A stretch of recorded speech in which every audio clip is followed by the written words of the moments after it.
Nous saouler les gens de gauche qui sont totalement hypocrites avec les personnes croyantes, font les donneurs de leçons, font les personnes anticléralistes, qu'en fait vous utilisez l'anticléralisme à toutes les sauces juste pour tailler les gens qui sont croyants.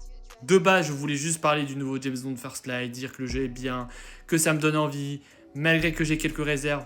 Mais bon, il suffit juste d'aller faire un petit tour sur Twitter, le pire réseau social présent sur Terre, pour comprendre toute l'hypocrisie qu'il y a dans des personnes de gauche par rapport à la religion, et surtout une religion, mais ça on y reviendra plus tard. Alors bien évidemment, c'est pas les pires, parce que les pires restent les personnes d'extrême droite qui veulent éradiquer les personnes religieuses parce qu'ils ont la haine. Mais les personnes de gauche, c'est pas mieux. Et surtout, petit disclaimer, je suis moi-même de gauche. Et c'est pas parce que je suis croyant que ça m'énerve. Enfin, évidemment, en partie, mais c'est surtout la façon dont c'est fait.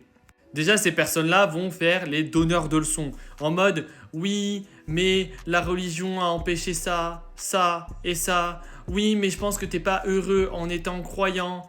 Oui, mais tu peux pas soutenir ces causes-là au lieu que dans ce verset-là de la Bible, du Coran, de la Torah, c'est écrit que... Les gars, on le sait. En fait, on le sait. Déjà, les êtres humains, on est remplis de contradictions, donc pas besoin de nous le rappeler. De deux, vous utilisez tout le temps l'argument de Marx qui était anti-religieux, que Marx n'était pas anti-religieux, il n'aimait pas les religions certes, mais Marx surtout, son intérêt c'était de détruire le capitalisme et l'anticléralisme, parce que moi-même je suis anticléraliste, je suis contre le fait que la religion dirige un État, parce que ça n'a aucun intérêt pour tout le monde, que ce soit les croyants et les non-croyants, et dans beaucoup de pays qui le font, ça ne marche pas, évidemment.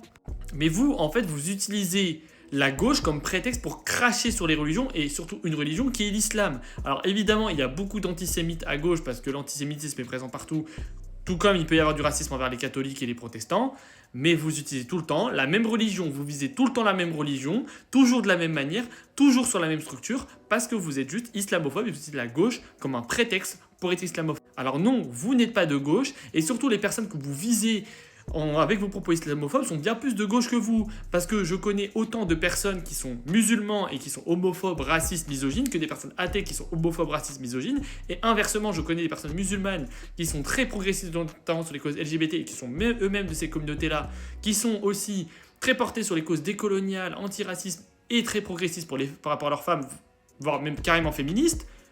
Et d'autres personnes athées qui sont pareilles. En fait, ça dépend de l'éducation de la personne et la religion n'a pas d'impact là-dessus car quand vous allez dans des pays qui sont pas religieux, eh bien, il y a toujours ces problèmes-là. L'humain trouvera toujours des prétextes pour discriminer les autres et c'est ce que vous faites.